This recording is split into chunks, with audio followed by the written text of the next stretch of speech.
I never thought I'd be grateful for my mother's obsession with prenups. But here we are, I muttered, staring at the pristine white walls of our new home. The house was a wedding gift from my parents, Patricia and George, nestled in the picturesque landscape of Upper New York. It was supposed to be the start of our happily ever after, but life had other plans. My husband Bart was busy unpacking boxes in the living room, his tall frame bent over as he sorted through our belongings. "Natalie, honey, can you give me a hand with this?"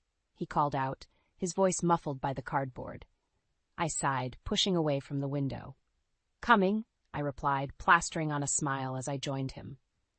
As I helped Bart unpack, I couldn't shake the feeling that something was off. He'd been unusually quiet since we arrived, his usual charm and easygoing nature replaced by a nervous energy. "Everything okay?" I asked, placing a hand on his arm. Bart hesitated, then set down the box he was holding.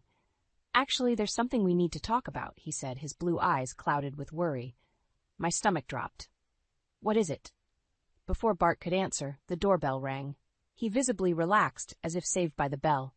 "That must be Mom," he said, hurrying to the door. I froze. His mother, Jennifer, wasn't supposed to visit until next week. I followed Bart to the entryway, where he was already embracing a petite woman with graying hair. "Jennifer," I said, forcing a smile. "What a surprise." Jennifer pulled away from Bart and turned to me, her eyes brimming with tears. "Oh, Natalie," she said, her voice trembling. "I'm so sorry to barge in like this, but I couldn't wait any longer." Bart placed a hand on his mother's shoulder. "Mom, why don't we sit down?" he suggested, leading her to the living room. As we settled onto the couch, surrounded by half-unpacked boxes, I felt a growing sense of dread. Jennifer clutched Bart's hand, her knuckles white. "What's going on?" I asked, looking between them. Jennifer took a deep breath. "I've been diagnosed with terminal cancer," she said, her words hanging heavy in the air. "The doctors say I have less than a year." I gasped, genuinely shocked. "Oh, Jennifer, I'm so sorry," I said, reaching out to touch her arm. She gave me a watery smile. "Thank you, dear, but that's not all." She glanced at Bart, who nodded encouragingly. "I can't live alone anymore, and I was hoping, well, we were hoping." Bart cleared his throat. "Mom's going to move in with us, Natalie," he said, his tone leaving no room for discussion. I felt like I'd been punched in the gut. Our new home, our fresh start, was suddenly being invaded. But how could I object? The woman was dying, for heaven's sake. "Of course," I heard myself say, as if from a distance. "We have plenty of room." Jennifer's face lit up. "Oh, thank you both so much," she gushed, pulling us into a group hug. As we embraced, I caught Bart's eye over his mother's shoulder. He mouthed a silent "thank you," but I couldn't bring myself to smile back. This wasn't how our life together was supposed to begin. Later that night, as Bart slept peacefully beside me, I stared at the ceiling, my mind racing. How had our perfect new beginning turned into this? I loved Bart, but I couldn't shake the feeling that I was losing control of my own life. Little did I know, this was just the beginning of a series of events that would test the limits of my love, patience, and ultimately my capacity for revenge. The aroma of freshly brewed coffee filled the kitchen as I tried to focus on my laptop screen. 3 weeks had passed since Jennifer moved in, and I felt like a stranger in my own home. Every morning, I'd find her rearranging my carefully organized cupboards or changing our routines without consultation. "Natalie, dear," Jennifer's voice chirped from behind me. "I hope you don't mind, but I've invited the ladies from my support group over for tea this afternoon." I gripped my coffee mug tighter, forcing a smile. "Actually, Jennifer, I have an important conference call scheduled for—" "Oh, don't worry," she interrupted, patting my shoulder. "We'll be quiet as church mice. You won't even know we're here." Before I could protest further, Bart wandered into the kitchen, still in his pajamas despite it being nearly noon. "Morning, ladies," he yawned, kissing his mother's cheek before giving me a quick peck. "Bart," I said, trying to keep my voice level, "can I talk to you for a minute, in private?" He followed me to our bedroom, looking confused. "What's up, honey?" I took a deep breath. "Bart, we need to set some boundaries with your mother. She's taking over the house, changing things without asking, and now she's inviting people over during my work hours." Bart's face fell. "Come on, Nat. She's going through a tough time. Can't you cut her some slack?" "I've been cutting her slack for weeks," I snapped. "But this is our home, and I need some say in what goes on here. It's her home now, too, Bart replied, his voice hardening. And in case you've forgotten, she's dying. The least we can do is make her comfortable. I felt a surge of anger. And what about my comfort? My work? Does that not matter anymore? Bart's eyes narrowed. I can't believe how selfish you're being right now. My mother needs us, and all you can think about is yourself. His words hit me like a slap. Selfish? I've bent over backward to accommodate her, but there has to be a limit. Well, maybe you need to be more flexible, Bart shot back. Family comes first, Natalie. I thought you understood that. I stared at him, feeling a chasm opening between us. I thought we were a family, Bart, you and me. He shook his head, looking disappointed. We are, but that includes my mother now, too. I need you to accept that. Without another word, he turned and left the room. I stood there, stunned by the realization that for the first time in our marriage, Bart had chosen someone else over me. The rest of the day passed in a blur. True to her word, Jennifer's friends were quiet, but their presence felt like an invasion. I struggled to concentrate on my call, acutely aware of the murmured conversations and occasional laughter drifting up from downstairs. That evening, as I was clearing up the kitchen, I overheard Bart and Jennifer talking in the living room. I'm worried about Natalie, Jennifer said softly. She seems so tense all the time. Maybe this arrangement isn't working out. No, Mom, Bart replied firmly. This is your home now. Natalie will adjust. She just needs time. I set down the plate I was holding, my hands shaking. Adjust? Was that all I was expected to do? Silently accept the complete upheaval of my life? As I stood there, grappling with a mix of hurt and anger, I caught sight of my reflection in the window. The woman staring back at me looked tired, defeated. This wasn't the strong, independent Natalie I knew myself to be.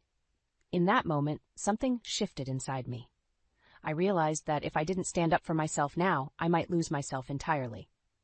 But how could I fight back without seeming like the villain in this family drama? Little did I know, the situation was about to become even more complicated, pushing me closer to the breaking point and setting the stage for a confrontation that would change everything. I was in the middle of a crucial work presentation when my phone buzzed incessantly. Ignoring it, I powered through, only to find 5 missed calls from Bart when I finished. My heart raced as I dialed him back, fearing the worst about Jennifer's health. Nat, great news! Bart's voice boomed through the speaker. Cole's coming home. I blinked, confused. Cole? Your brother? What do you mean, coming home? He's quitting his job in California and moving back east, Bart explained, his excitement palpable. He'll stay with us while he gets back on his feet. Isn't it fantastic? The room spun. Another person in our already crowded house? Bart, wait a minute. We can't just... Oh, Mom's calling. Gotta go, love you. He hung up before I could protest. I sat there, stunned. How could Bart make such a monumental decision without even consulting me? Our home wasn't a halfway house for his entire family. That evening, I confronted Bart in the kitchen while Jennifer watched her favorite game show in the living room. We need to talk about Cole, I said, keeping my voice low. Bart looked up from chopping vegetables. What about him? Isn't it great he's coming back? I took a deep breath. Bart, you can't just invite people to live in our home without discussing it with me first. He set down the knife, frowning. Cole's family, Natalie. He needs our support. And what about what I need? I countered. This is my home, too, and I feel like I'm losing all control over it. Bart's expression hardened. You're being selfish again. Cole's going through a tough time, and Mom needs all the family support she can get. Don't you dare call me selfish, I hissed. I've bent over backward to accommodate your mother, but this is too much. We're supposed to be partners, Bart. You can't keep making these decisions unilaterally. I'm not, he insisted. I'm doing what's best for our family. Our family? I laughed bitterly. It seems like your definition of our family doesn't include me anymore. Jennifer's voice floated in from the living room. Is everything all right in there, dears? Bart called back. Everything's fine, Mom, before turning to me with a pleading look. Can we talk about this later? I don't want to upset her. I threw up my hands in frustration and stormed out of the kitchen. As I passed the living room, Jennifer caught my eye, her expression a mix of concern and something else. Was that triumph? The next few days were a flurry of activity as Bart prepared for Cole's arrival. I I threw myself into work, trying to ignore the growing resentment in my chest. The night before Cole was due to arrive, I lay awake, staring at the ceiling. "Nat?" Bart's voice was soft in the darkness. "Are you still upset about Cole?" I turned to face him. "It's not just about Cole, Bart. It's about us. I feel like I'm losing you to your family." He reached out, pulling me close. "You're not losing me. You're my wife, and I love you. But my family needs me right now. Can't you understand that?" I wanted to understand. I really did. But as I lay there in Bart's arms, I couldn't shake the feeling that our marriage was slipping away, one family crisis at a time. The next morning, I steeled myself as I heard a car pull up outside. Moments later, the front door burst open, and Cole's booming voice filled the house. "Honey, I'm home," he called out, laughing at his own joke. I plastered on a smile and went to greet him, but stopped short in the hallway. Cole wasn't alone. Behind him stood a young woman, her arm linked with his. "Hey, sis," Cole grinned, oblivious to my shock. "Meet Amber, my fiancée. Hope you don't mind, but she'll be staying with us too. We're getting married." As Bart and Jennifer rushed to congratulate the happy couple, I stood frozen, feeling like an outsider in my own home. This wasn't just an invasion anymore. It was a full-scale takeover. And I was the only one who seemed to care.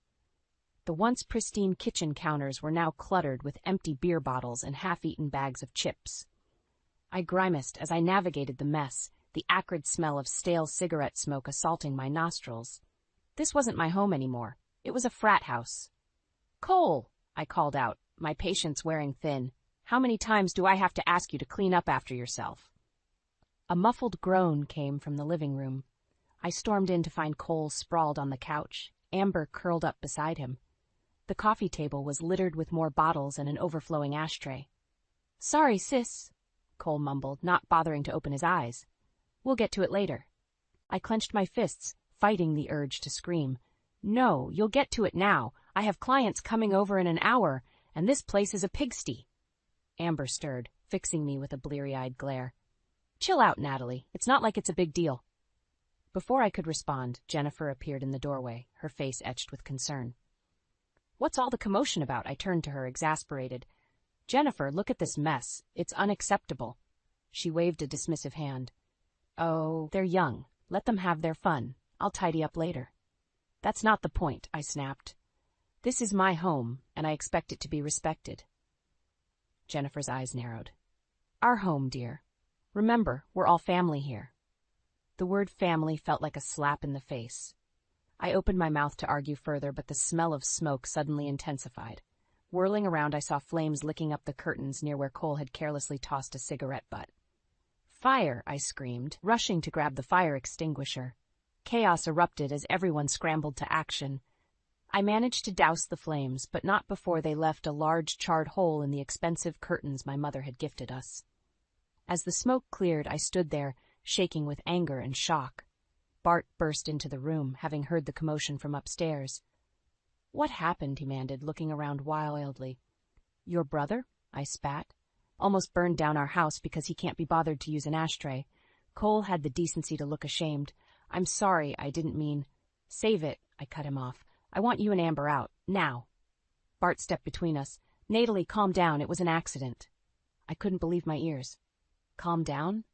Bart, do you not see how serious this is?" "Of course I do," he said, his voice maddeningly calm. "But kicking them out isn't the answer. We're family, we need to stick together." I looked around at their faces, Bart's pleading, Jennifer's disapproving, Cole's sheepish, Amber's defiant. In that moment, I felt more alone than ever. "Fine," I said, my voice cold. "If that's how you all feel, I'll be the one to leave." I stormed upstairs, throwing some clothes into a bag.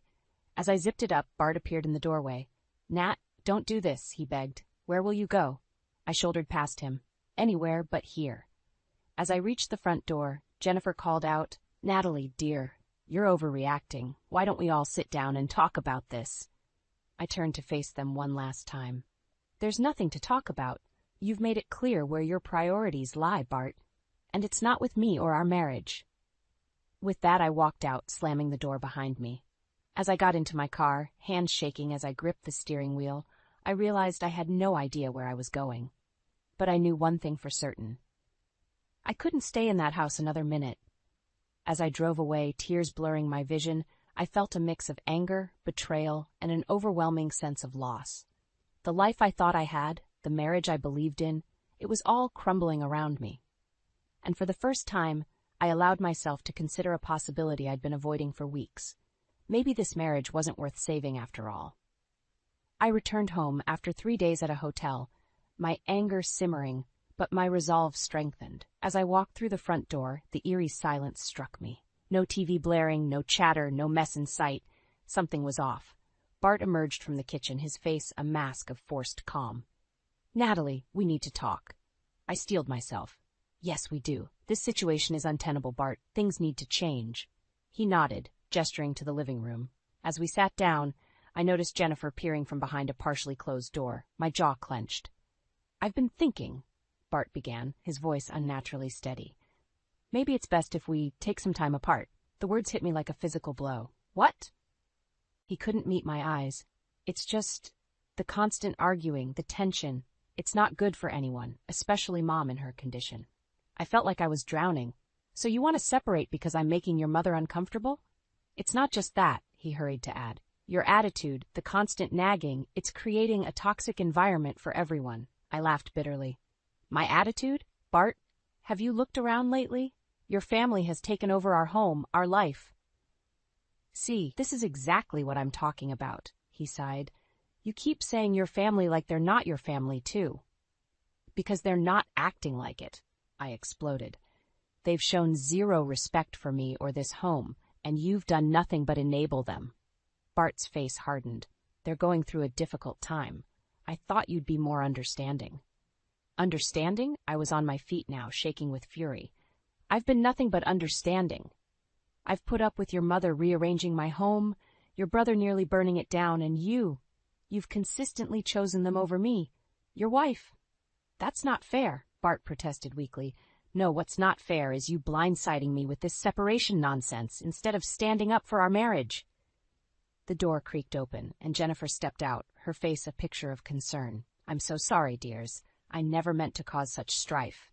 I rounded on her. "Oh, save it, Jennifer. This is exactly what you wanted, isn't it? To drive a wedge between us?" Bart jumped to his feet. "That's enough. How dare you accuse my mother?" "Your mother, your brother, your family," I spat. "That's all I've heard for months. What about me, Bart? What about us?" He ran a hand through his hair, frustration etched on his face. "I don't know what you want from me, Natalie. I'm trying to keep everyone happy." "Except me," I finished for him. "Well, congratulations. You've succeeded in making everyone happy but your wife." Jennifer stepped closer, reaching out to touch my arm. "Natalie, dear, perhaps if you tried to be a little more accommodating." I jerked away from her. "Don't touch me, and don't you dare tell me how to behave in my own home." Bart's eyes flashed with anger. "That's it. I can't take this anymore. Natalie, I think you should leave. Take some time to cool off and think about your priorities." I stared at him, disbelief and hurt warring inside me. "My priorities? What about yours, Bart? When did I stop being your priority?" He didn't answer, just looked away. In that moment, I saw our marriage for what it truly was, a sham, a convenience for Bart to play the dutiful son and brother while I faded into the background. "Fine," I said, my voice cold. "I'll leave. But don't expect me to come crawling back, begging for forgiveness. This time, you've gone too far." As I stormed upstairs to pack a bag, I heard Jennifer consoling Bart, telling him he'd done the right thing. Their voices faded as I moved through our bedroom, grabbing essentials. My hand paused over a framed photo of Bart and me on our wedding day. With a sudden, decisive movement, I slammed it face down. That happy couple was gone, replaced by strangers occupying the same space. As I left, bag in hand, I realized this wasn't just about saving my marriage anymore. It was about saving myself. I sat in my best friend Sarah's living room, clutching a glass of wine like a lifeline. My voice cracked as I recounted the events of the past few months, ending with Bart's devastating suggestion of separation. Sarah's eyes flashed with anger. "That spineless weasel! How dare he choose his family over you?" I sighed, feeling drained. "I don't know what to do, Sarah. I feel like I've lost everything." She leaned forward, her expression determined. "No, Natalie, you haven't lost everything. You've lost dead weight. It's time to take back control of your life." Her words sparked something inside me. But how? Bart and his family have taken over my home, my life. Sarah's lips curved into a sly smile. Remember who owns that house, Nat? Your parents gave it to you, not Bart. My eyes widened as realization dawned. You're right, the deed is in my name. Exactly, Sarah nodded. It's time to talk to your parents and a lawyer. You need to protect yourself and your assets. The next day, I met with my parents, Patricia and George. Their faces were a mix of concern and anger as I explained the situation. Oh, sweetheart, Mom said, pulling me into a hug. We had no idea things had gotten so bad. Dad's voice was steel. That boy never deserved you, Natalie, or our generosity. I took a deep breath. I need your help. I want to fight back, but I'm not sure how. Mom and Dad exchanged a look. We have just the person, Dad said, reaching for his phone. Remember your cousin Michael? He's a divorce attorney now. Within hours, I was sitting in Michael's office, laying out my story. He listened intently, his brow furrowing as I spoke. Natalie, he said when I finished, based on what you've told me, you have a strong case. The house is clearly your separate property, not a marital asset.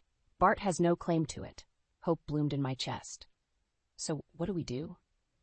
Michael's smile was predatory. We go on the offensive. I'll draw up divorce papers immediately. We'll make it clear that Bart and his family need to vacate your property. As I left Michael's office, a plan forming in my mind, my phone buzzed. It was Bart. Natalie, please come home, his voice was pleading. We need to talk. I steeled myself. I'll be there in an hour. Walking into our house, my house, I felt a surge of confidence. Bart was waiting in the living room, looking haggard. Nat, I'm so sorry, he began.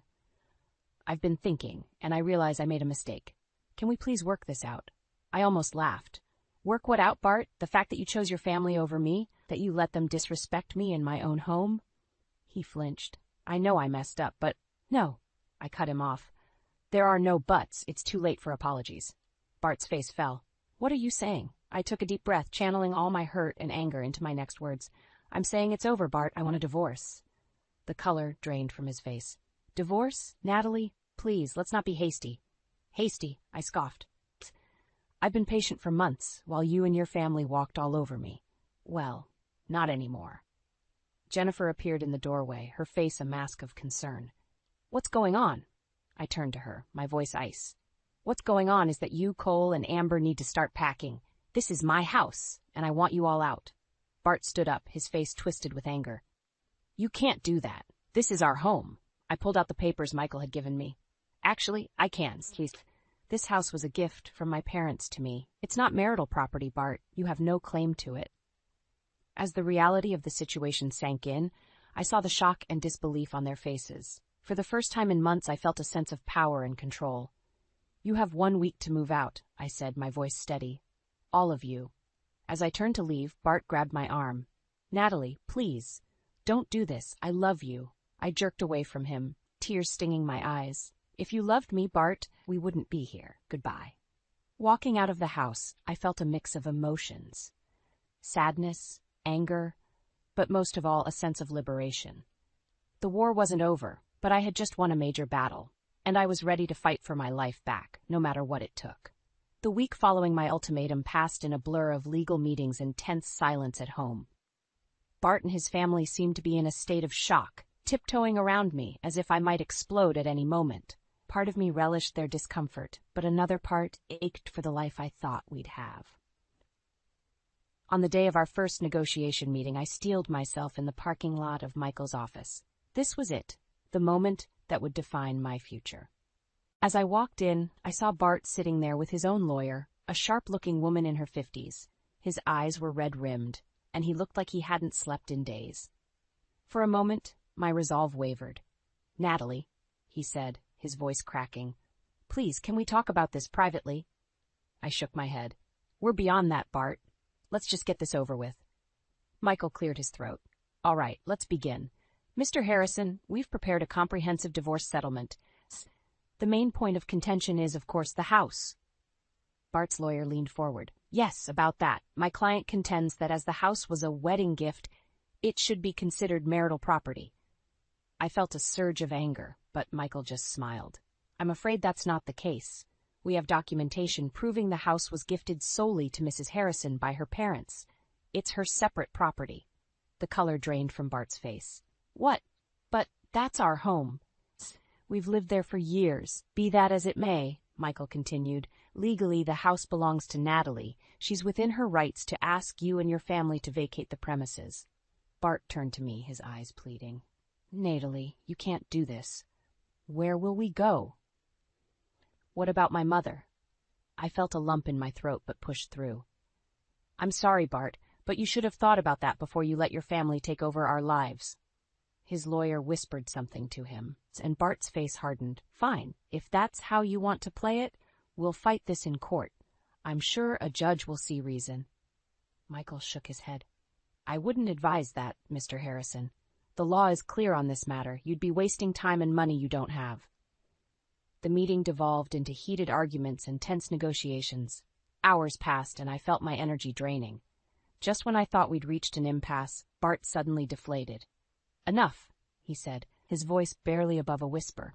I'll sign the papers. We'll move out. Relief washed over me, but it was tinged with sadness. This was really happening. My marriage was over. As we prepared to leave, Bart caught my arm. Natalie, I know I messed up, but is this really what you want? To throw away everything we had? I looked into his eyes, seeing the man I once loved. We threw it away a long time ago, Bart. This is just making it official. Leaving the office, I felt a mix of triumph and loss. I had won, but at what cost? That evening, as I sat alone in my quiet house, the reality of my situation hit me. I was free, but I was also alone. The house that was once filled with laughter and love now felt empty and cold. My phone buzzed, a text from Sarah. How did it go? Want me to come over? I stared at the message, tears welling up in my eyes. This was my new reality. No more Bart, no more in-laws, no more chaos. Just me, in this big, empty house. As I typed my reply, I realized that this wasn't just the end of my marriage. It was the beginning of a new chapter in my life. One that I would write on my own terms. Come over, I texted back. It's time to celebrate my independence. I took a deep breath, looking around at the house that was now truly mine. The battle was won, but the war of rebuilding my life was just beginning. And for the first time in months, I felt ready to face whatever came next. The day Bart and his family were set to move out dawned bright and clear, a stark contrast to the storm of emotions raging inside me. I stood at the window, watching as a moving truck pulled up to the curb. Bart emerged from the house, carrying a box. Our eyes met briefly, and I saw a flicker of regret in his gaze before he quickly looked away. Jennifer followed, leaning heavily on Cole's arm. She glanced up at my window, her expression unreadable. As I watched them load the truck, memories flooded back. The day we moved in, our housewarming party, the countless dinners and lazy Sundays we'd shared. For a moment, doubt crept in. Was I making a mistake? The doorbell rang, jolting me from my reverie. I opened it to find Sarah standing there, a bottle of champagne in one hand and a determined look on her face. I figured you could use some moral support, she said, stepping inside. I smiled gratefully. You have no idea. We sat in the kitchen, watching the proceedings through the window. Sarah poured us each a glass of champagne. To new beginnings, she toasted. As we clinked glasses, Bart appeared in the doorway. Natalie, can we talk, just for a minute? Sarah squeezed my hand and discreetly left the room. I steeled myself, facing Bart. What is it? I asked, trying to keep my voice steady. He ran a hand through his hair, looking lost. I wanted to say I'm sorry, for everything. I never meant for things to end up like this. I felt a lump in my throat. Neither did I, Bart. But we can't go back. He nodded, his eyes glistening. I know. I just hope, someday, you can forgive me. As he turned to leave, I called out, Bart? He paused, looking back. I hope you find happiness, I said softly. A sad smile crossed his face. You too, Nat. You deserve it. And then he was gone. I watched from the window as the moving truck pulled away, taking with it the remnants of my old life. Sarah reappeared, wrapping an arm around my shoulders. How are you feeling? I took a deep breath. Honestly, I'm not sure. Relieved, sad, scared, all of the above? She nodded understandingly. That's normal. But you know what? You're free now. This is your chance to rediscover yourself. As her words sank in, I felt a spark of excitement ignite within me. She was right. For the first time in years, I was truly free to live life on my own terms. We spent the rest of the day reimagining the house. We moved furniture, discussed paint colors, and planned a complete overhaul of the guest room, Jennifer's old room, into a home office. As evening fell, we sat on the patio, enjoying the peaceful silence. Sarah's phone buzzed, and she grinned as she read the message. "So," she said, a mischievous glint in her eye, "remember my colleague, David? The one I told you about?" I nodded, curious. "Well, he's been asking about you. Wanted to know if you might be interested in grabbing coffee sometime." I felt a flutter of nervousness and excitement. "I don't know, Sarah. Isn't it too soon?" She shook her head. "It's just coffee, Nat. No pressure, but it might be nice to remember that there are good men out there, men who will put you first." I thought about it for a moment, then smiled. "You know what? Tell him I'd love to." As Sarah tapped out a reply, I gazed out at the garden, feeling a sense of peace wash over me. The path ahead was uncertain, but for the first time in months, I felt hopeful. This house, once a symbol of my failed marriage, now represented a new beginning. It was mine, truly mine, to fill with new memories, new friendships, and perhaps someday new love. I raised my glass in a silent toast to the end of one chapter and the exciting beginning of another. Whatever the future held, I was ready to face it head-on, stronger and wiser than before. As the sun set on this tumultuous day, I realized that sometimes the end of one dream is simply the beginning of a better one, and I couldn't wait to see what this new dream had in store for me. "For better or for worse," they said. Well, right now it's feeling a whole lot like for worse. I grip the steering wheel of my beat-up Honda, knuckles white, as I pull into the driveway of my mother-in-law's sprawling Victorian home. The sight of it looming before me sends a shiver down my spine, despite the warm spring air. I take a deep breath, steeling myself for what's to come. It's Sunday, which means another dreaded family dinner with Marion, my husband Elliot's overbearing mother. As I kill the engine, I catch a glimpse of my reflection in the rearview mirror. At 42, I'm no spring chicken. But the stress of these weekly gatherings is etching new lines around my eyes. The front door swings open before I can even knock, and there she stands, Marion, perfectly coiffed and wearing an expression that's equal parts saccharine and judgmental. "Eliza, darling, you're late," she trills, pulling me into a hug that feels more like a stranglehold. "Sorry, Marion. Got held up at the hospital," I explain, extricating myself from her grasp. She tsk, shaking her head. "I don't know why you insist on working those long hours. A wife should be home, taking care of her husband." I bite my tongue, resisting the urge to remind her that I'm a nurse, not a 1950s housewife. Instead, I force a smile. "Is Elliot here yet?" "Oh, no. He called to say he'd be another hour. Some emergency at the ER, I'm sure." She waves a dismissive hand, as if her son's life-saving work is a mere inconvenience. Great. An hour alone with Marion, just what I needed. I follow her into the living room, where she's laid out an elaborate spread of finger sandwiches and petit fours. As I sink into an overstuffed armchair, she begins her usual interrogation. "So, Eliza, when are you two planning on giving me grandchildren?" I nearly choke on my tea. "We've only been married 6 months, Marion. We're not quite ready for that yet," she sighs dramatically. "At your age, dear, you can't afford to wait. Tick-tock, as they say." My jaw clenches. I'm about to retort when my phone buzzes. It's a text from Elliot. "Stuck in surgery. Won't make it. So sorry, babe. I'll make it up to you." I show Marion the message, and her face falls. "Well, I suppose that's that," she says, her disappointment palpable. Though I don't see why he couldn't have sent someone else to handle it. When his father was alive, he never missed a family dinner. "Marion, Elliot's a doctor. He can't just walk away from a patient in need," I explain, trying to keep my voice level. She sniffs. "I'm sure there are plenty of other doctors there. Really, Eliza, you should encourage him to prioritize his family more." I take a deep breath, counting to 10 in my head. Elliot loves his job, and he's damn good at it. I won't ask him to compromise that. Marion's eyes narrow. "Language, dear, and perhaps if you had a more traditional career you'd understand the importance of family obligations." That does it. I stand up, my hands shaking. My career as a nurse is just as important as Elliot's. I save lives, too, Marion, and I won't apologize for that. She looks taken aback by my outburst. "Well, I was only trying to help, Eliza. No need to get so defensive." I grab my purse, heading for the door. "I think it's best if I go. Please tell Elliot I'll see him at home."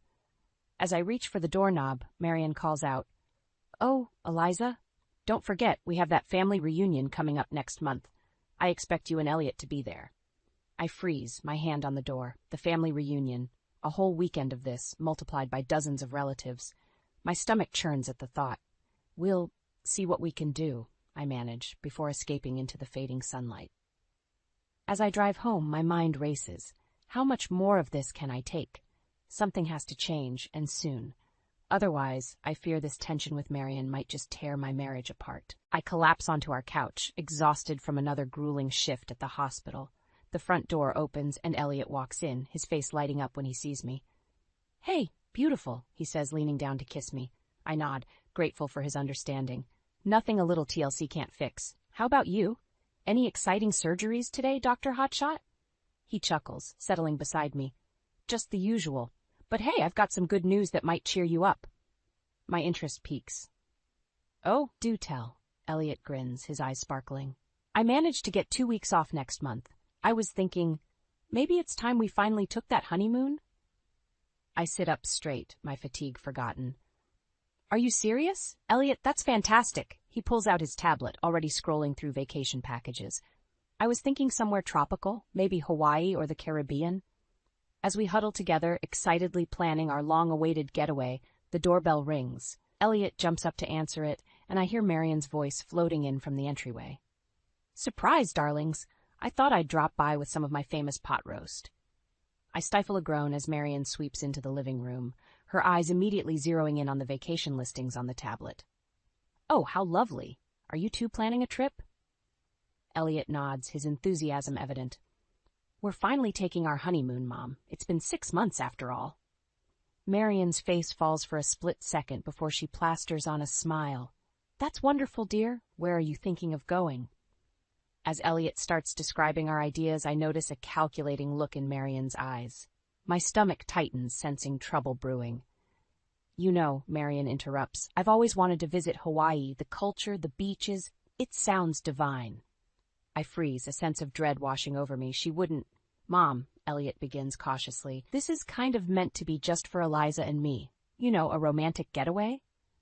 Marion's lower lip trembles. "Oh, of course. It's just, I've been feeling so lonely lately, and I thought, well, never mind. You two enjoy yourselves." I watch as guilt flickers across Elliot's face.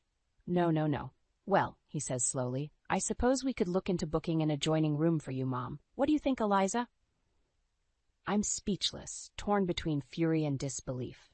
Our honeymoon, our chance to finally have some uninterrupted time together, and Marion's hijacking it right before my eyes. "Eliza?" Elliot prompts, looking at me expectantly. I open my mouth, ready to protest, when suddenly a wild idea strikes me. If Marion wants to play games, two can play. "You know what?" I say, forcing a bright smile. "I think that's a wonderful idea. The more the merrier, right?" Elliot looks surprised but pleased. Marion, however, seems taken aback by my easy acquiescence. "Really, dear? You don't mind?" "Not at all," I reply, my tone saccharine. "In fact, why don't you help us plan the itinerary? I'm sure you have lots of ideas for activities we can all do together." As Marion launches into a litany of suggestions, I catch Elliot's eye.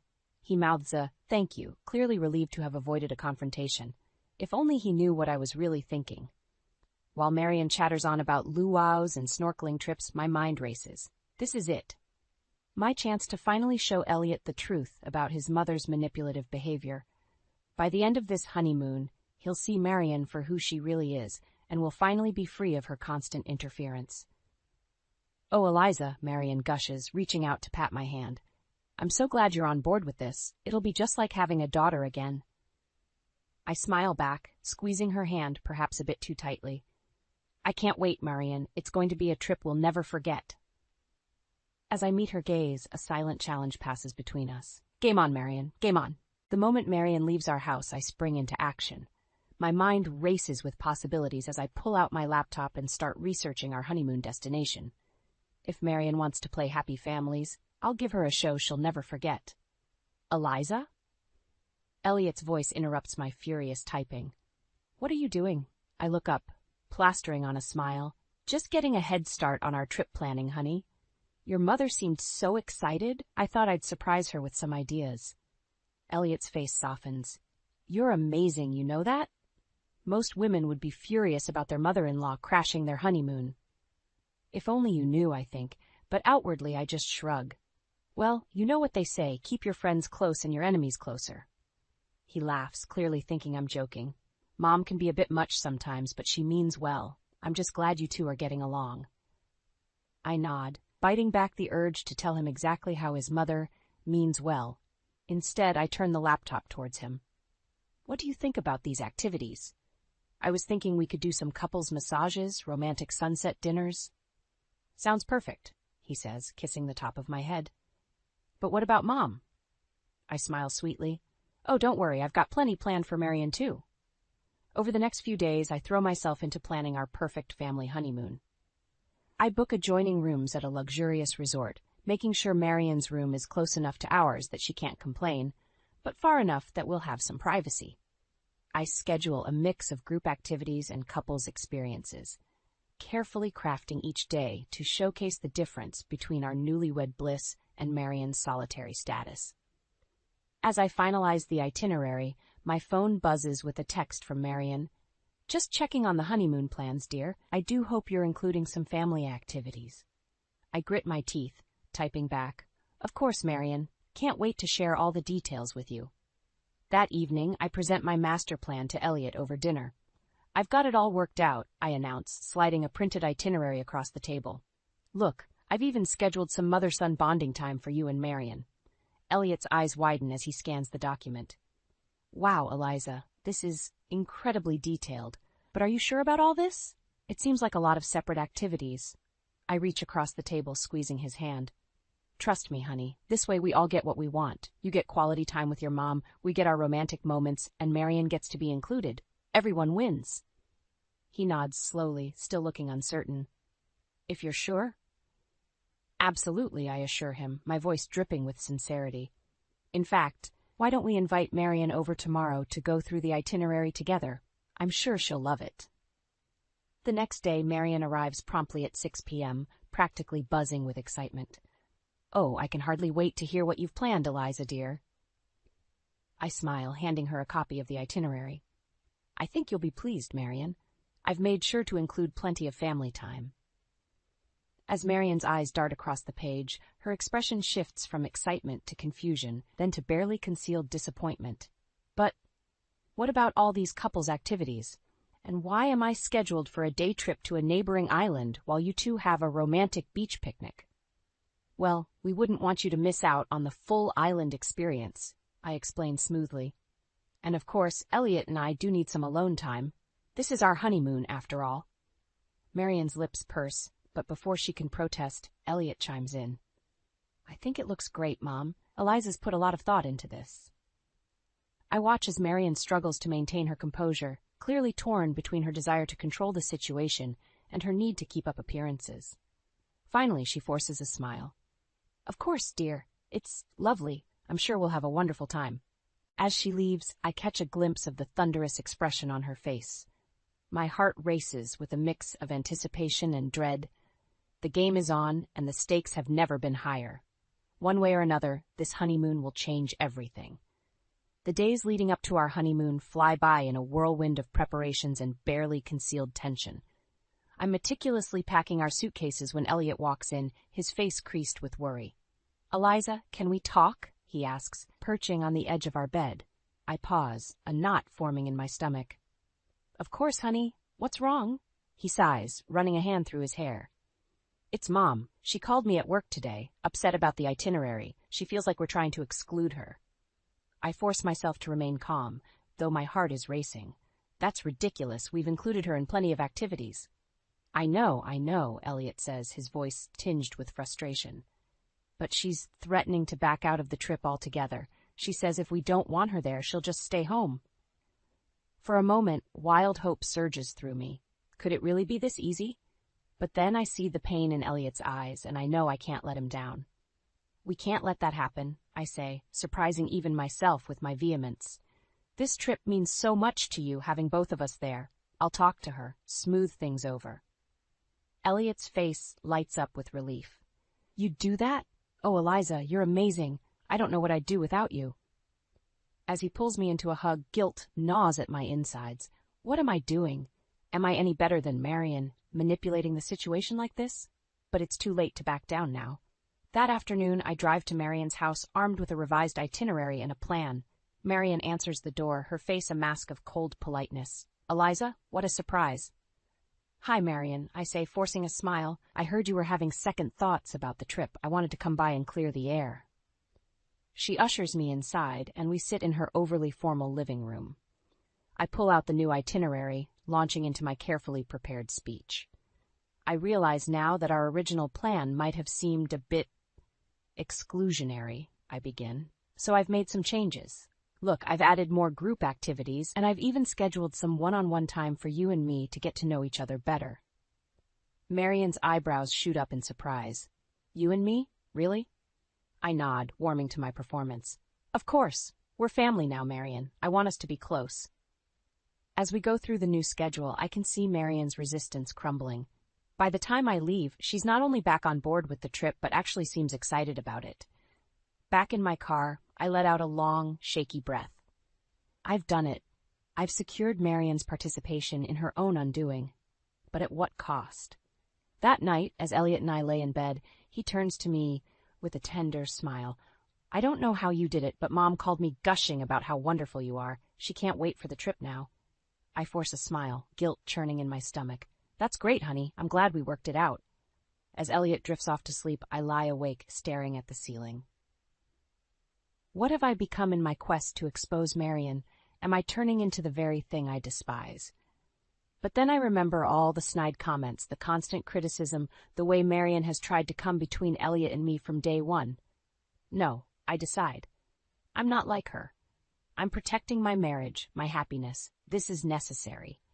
With newfound resolve, I begin to mentally prepare for the trip ahead. In just a few days, we'll be jetting off to California, and the real game will begin. I've set the stage perfectly. Now it's time to watch Marion's true colors come to light. As I finally drift off to sleep, one thought echoes in my mind. There's no turning back now. The California sun beats down on us as we step out of the airport shuttle. I inhale deeply, savoring the salty ocean air. This is it. Our honeymoon has finally begun. Oh, isn't this lovely? Marion chirps, her eyes darting around the resort's lavish entrance. Elliot, be a dear and help me with my bags. I catch Elliot's eye and give him a reassuring smile. Go ahead, honey. I've got our luggage. As they walk ahead, I trail behind, wheeling our suitcases and mentally reviewing my plan. Phase 1. Make sure Marion feels included, but not too included. At check-in, I put on my best smile. We have 3 rooms booked under Eliza Thompson, 2 adjoining and 1 nearby. The receptionist nods, tapping away at her computer. Ah, yes. We have you and Mr. Thompson in a beachfront suite, and Mrs. Thompson Sr. in a garden view room on the floor above. Marion's head snaps up. Garden view, but I thought... It's the only room available that was close to ours, Marion, I interject smoothly. I'm sure the view is lovely. Before she can protest further, I usher us all towards the elevators. As we ride up, I can feel the tension radiating off Marion in waves. The next morning, I wake early, slipping out of bed without disturbing Elliot. I have a busy day ahead, and everything needs to go perfectly. We meet Marion for breakfast, where I've arranged a special surprise. Look, Marion, I say, handing her an envelope. I've booked you a full day at the spa. Massages, facials, the works. Her eyes light up, but then narrow suspiciously. That's very thoughtful, Eliza. But what will you two be doing? I wave my hand dismissively. Oh, just some boring couples activities. Trust me, you're not missing out. As soon as Marion's whisked away to the spa, I turn to Elliot with a mischievous grin. Ready for our adventure, honey? We spend the day snorkeling in crystal-clear waters, picnicking on a secluded beach, and taking a romantic sunset sail. It's everything I've dreamed our honeymoon would be. But as we return to the resort, glowing and sandy, we run smack into Marion in the lobby. Her face is thunderous. Where have you two been? She demands. I've been trying to reach you all day. Elliot looks guilty. Sorry, Mom, we must not have had cell service on the boat. Boat? Marion's voice rises an octave. You went sailing without me? I step in, my voice soothing. It was a last-minute thing, Marion. How was your spa day? But Marion isn't mollified. She launches into a tirade about feeling excluded and how this isn't what she expected from a family vacation. As she rants, I notice Elliot's face falling, the joy from our perfect day evaporating. Something inside me snaps. "Enough," I interrupt, my voice sharper than I intended. "Marion, this is our honeymoon. Elliot and I deserve to have some time alone. We've included you in plenty of activities, but you can't expect to be with us every minute." The lobby falls silent. Elliot looks shocked, and Marion looks like she's been slapped. "Well," she says, her voice icy, "I see how it is. I'll just go back to my room and leave you two alone, shall I?" As she stalks off, Elliot turns to me, his expression a mix of confusion and hurt.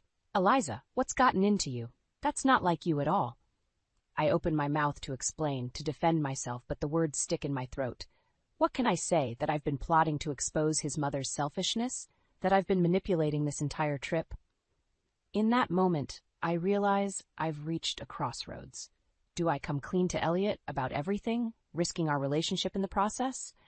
Or do I double down on my plan, potentially losing myself in the process? As Elliot waits for my response, I know I have to make a decision. And whatever I choose, nothing will ever be the same again. The morning after my outburst, I wake to find Elliot's side of the bed empty. A note on his pillow reads, "Gone for a walk, need to clear my head." My stomach churns with guilt and anxiety.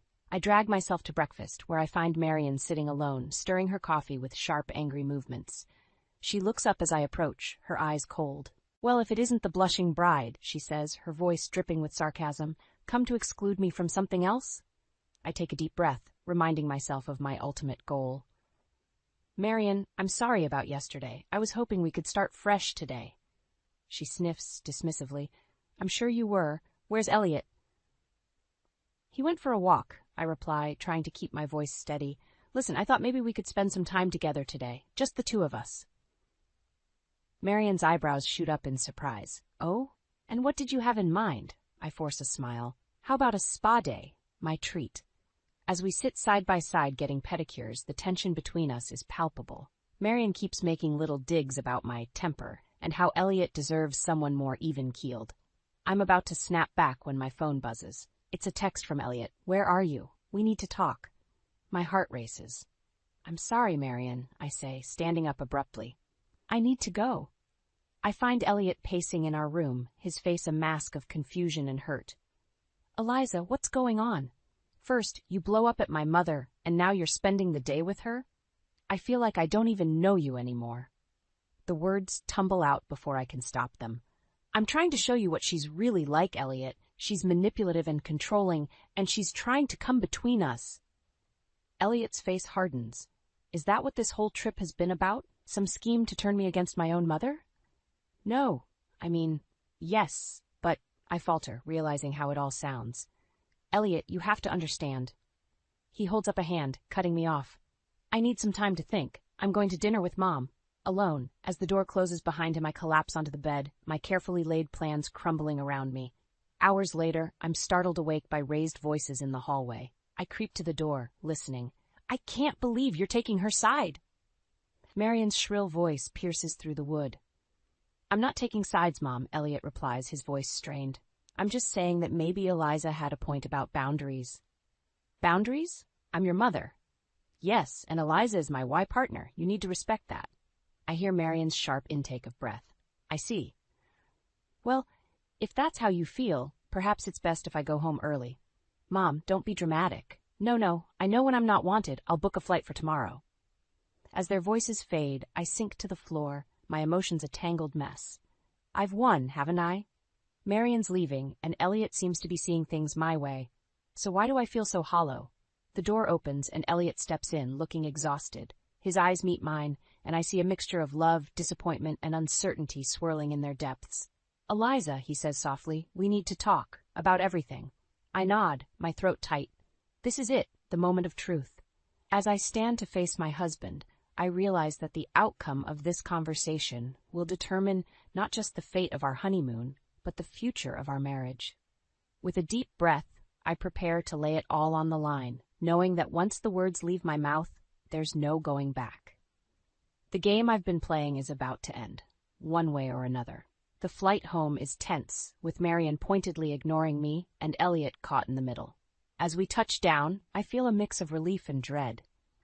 The honeymoon may be over, but I know the real battle is just beginning. Days pass, and an uneasy quiet settles over our lives. Elliot and I tiptoe around each other, the weight of unspoken words hanging between us. I'm about to suggest we finally have that talk when my phone buzzes with a message from my sister. "Have you seen Marion's Facebook post? Call me ASAP." My heart racing, I pull up Marion's page. There, in black and white, is a lengthy post detailing how I ruined the honeymoon, complete with out-of-context photos that make me look distant and uninterested. The comments are filled with sympathetic responses from relatives and friends, all consoling poor Marion for having such a cold, manipulative daughter-in-law. I'm still staring at the screen in disbelief when Elliot walks in. "Eliza, what's wrong? You look like you've seen a ghost." Wordlessly, I hand him my phone. As he reads, his face darkens. "I can't believe she'd do this," he mutters. "Can't you?" I say, my voice bitter. "This is exactly what I've been trying to tell you about her." Elliot runs a hand through his hair, looking torn. "I'll talk to her, make her take it down." But before he can make the call, my phone starts blowing up with notifications. Relatives I haven't spoken to in years are suddenly messaging me, some offering sympathy, others demanding explanations.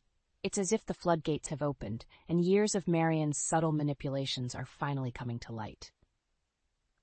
"I always thought it was strange how Marion talked about you," my cousin writes. "Now I see what was really going on. Remember that Christmas when Marion accidentally spilled wine on your dress?" Another message reads. "I bet that wasn't an accident at all." As I scroll through the messages, a strange mix of vindication and sadness washes over me. I'm finally being heard, but at what cost? Elliot paces the room, alternating between anger at his mother and confusion about the situation. "I don't understand," he says. "Why would she do this? Why now?" I take a deep breath, knowing it's time for complete honesty. "Elliot, sit down. There's something I need to tell you." Over the next hour, I lay it all out. Every snide comment, every backhanded compliment, every time Marion tried to come between us. I tell him about my plan for the honeymoon, how I'd hoped to expose Marion's true nature. "I know it was wrong," I finish, tears streaming down my face. "I should have been honest with you from the start. I was just so afraid of losing you." Elliot sits in stunned silence for what feels like an eternity. Finally, he speaks. "I had no idea it was this bad. Why didn't you tell me sooner?" "Because she's your mother," I say softly. "I didn't want to make you choose." He takes my hand, his eyes filled with a mix of love and determination. "You're my wife, Eliza. We're a team. From now on, no more secrets, okay?" I nod, feeling a weight lift off my shoulders. Just then, Elliot's phone rings. It's Marion.